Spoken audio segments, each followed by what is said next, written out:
exists and waits for the right eyes to notice it. I am Lana Rey, and this is not a performance, this is presence. For a long time, the world has been trained to look away from bodies like mine, not because they are broken, but because they don't fit into the rhythm the world expects. I walk differently, I hold myself differently, I move with intention, with awareness, with an elegance that was never taught, only lived. This project was not born from a plan, it was born from silence, from quiet moments where I understood that being visible is an act of courage. I don't walk to be admired, I walk because my body remembers how. I don't use crutches to be noticed, I use them because they are part of my language. They support me, but they do not define me. In a world obsessed with perfection, I chose truth. Here, you won't find rushed edits, you won't find noise, you won't find excuses, you will find posture, you will find pauses, you will find the beauty of a woman who does not apologize for taking space. This project exists for those who see beyond speed, for those who understand that elegance is not about symmetry, but about presence. Some people watch these videos and feel calm, others feel curiosity, others feel something deeper they cannot name. And that is okay. This space is not here to explain itself, it is here to be felt. I know there are those who look at me and think about limitation, but limitation is not what I live with. What I live with is awareness. Every step matters. Every movement carries meaning. When I walk, I am not trying to arrive faster. I am already there. This channel is not about disability. It is about beauty that refuses to disappear. It is about femininity that stands, even when supported. About softness that is not weakness, about strength that does not need to shout. And yes, there are layers. Not everything here is meant for everyone. Some people stay at the surface, they watch, they feel something, and they leave. Others feel the need to stay longer, to look more slowly, to enter a quieter, closer space. For them, there is exclusive. A place where time slows down even more, where the connection is more intimate, where the experience is not shared with the crowd, and for those who truly resonate, who feel this project not as content, but as presence, there is premium. It is not offered, it is found, and it is not born as a product. These spaces promise nothing, they do not push, they do not chase. They respect distance as much as closeness, because real beauty knows when to approach and when to wait. I do not need to convince you of anything. If you are here, something in you already understands. Maybe it is the way I stand, maybe it is the way I pause, maybe it is the way my body tells a story without words. Or maybe it is simply the relief of seeing a woman exist without pretending. This is not inspiration. This is representation. I am not here to overcome anything. I am here to be. And in that being, I offer you a mirror, not to compare yourself, but to remember that beauty has many forms, many rhythms, many ways of moving through the world. If you stay, stay gently. If you leave, leave with respect. And if one day you feel the call to come closer, you will know. I am Lana Rey, this is my project, and this space is exactly as slow, real, and elegant as it needs to be.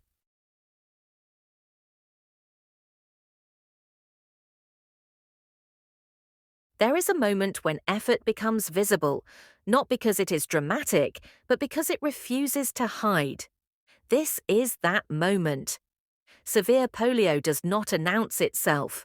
It reveals itself slowly, in balance, in hesitation, in the quiet negotiation between body and ground. Nothing here is accidental. Every step carries history. Every pause carries intention.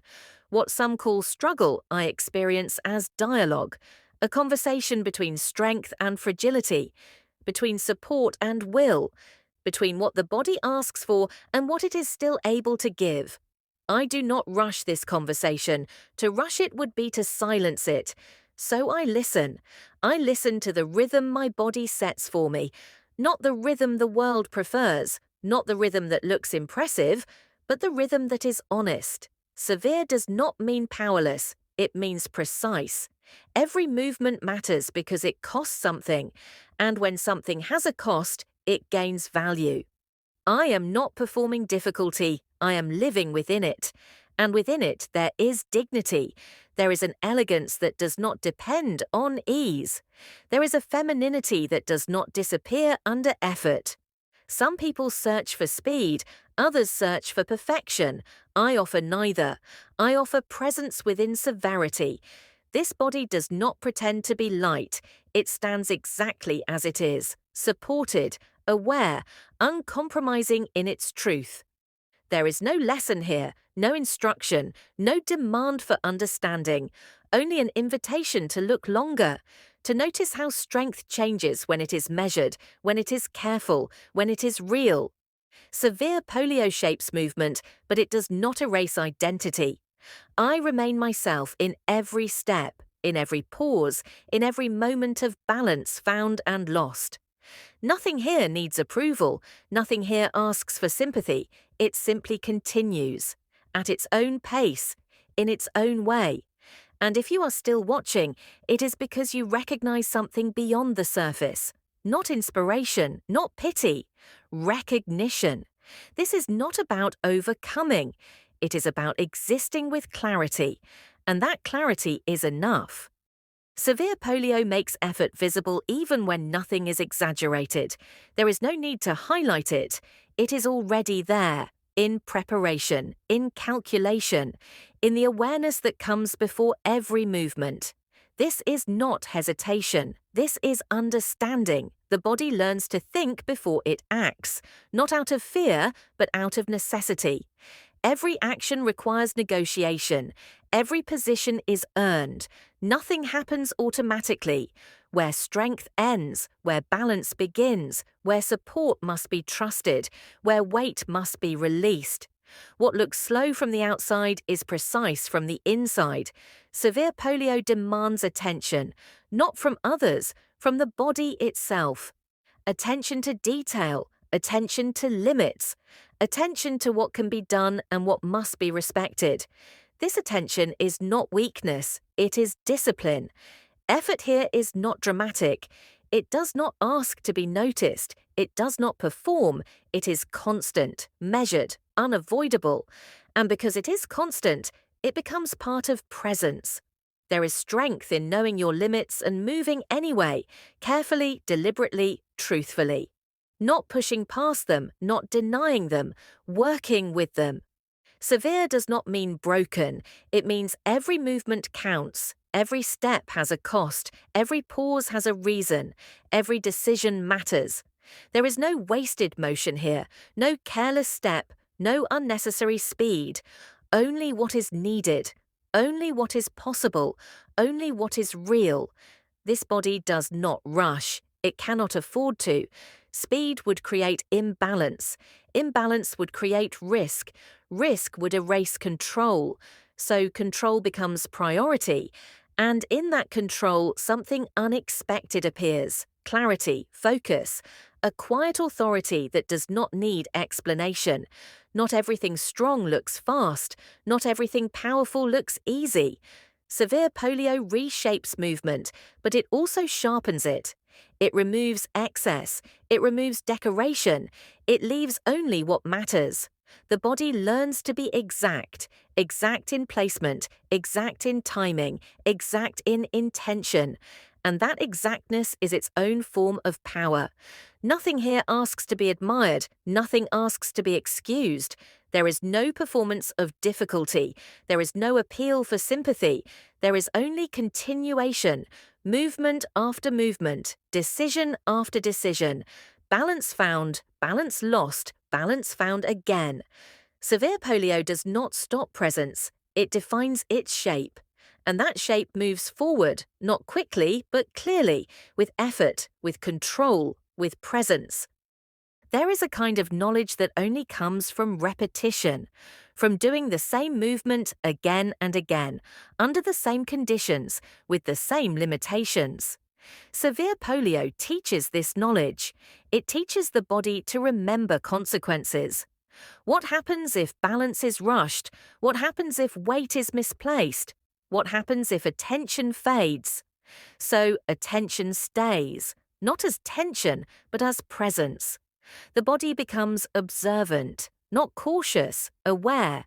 It learns to listen before it moves, to sense resistance before it meets it, to recognize support before it relies on it. This is not instinct, this is experience. Every movement carries memory, not emotional memory, physical memory, the memory of effort, the memory of correction, the memory of adjustment. Severe polio turns movement into a process, not an impulse.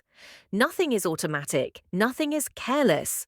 Even stillness is active, standing is active, waiting is active, holding position is active, because the body is always working. There is no pause from effort, only different forms of it. And within that constant effort, something unexpected forms. Confidence. Not confidence in speed, not confidence in ease. Confidence in knowing exactly what is required and meeting it. This confidence is quiet. It does not announce itself. It does not seek reassurance. It exists because it has been tested. Severe polio tests the body every day, not once, not dramatically, daily, persistently. And persistence changes posture.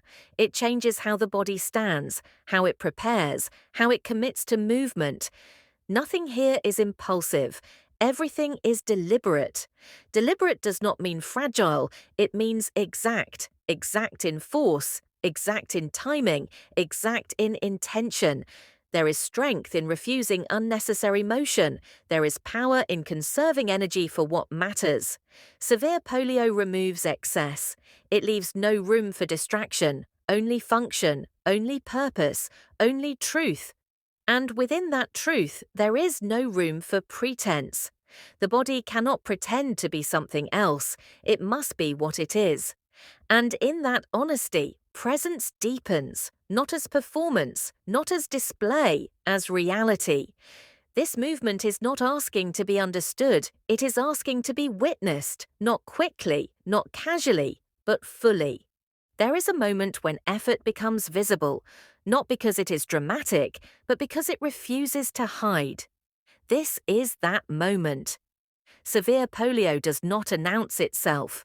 It reveals itself slowly, in balance, in hesitation, in the quiet negotiation between body and ground. Nothing here is accidental. Every step carries history. Every pause carries intention. What some call struggle, I experience as dialogue, a conversation between strength and fragility, between support and will, between what the body asks for and what it is still able to give. I do not rush this conversation. To rush it would be to silence it. So I listen. I listen to the rhythm my body sets for me, not the rhythm the world prefers, not the rhythm that looks impressive, but the rhythm that is honest. Severe does not mean powerless. It means precise. Every movement matters because it costs something, and when something has a cost, it gains value. I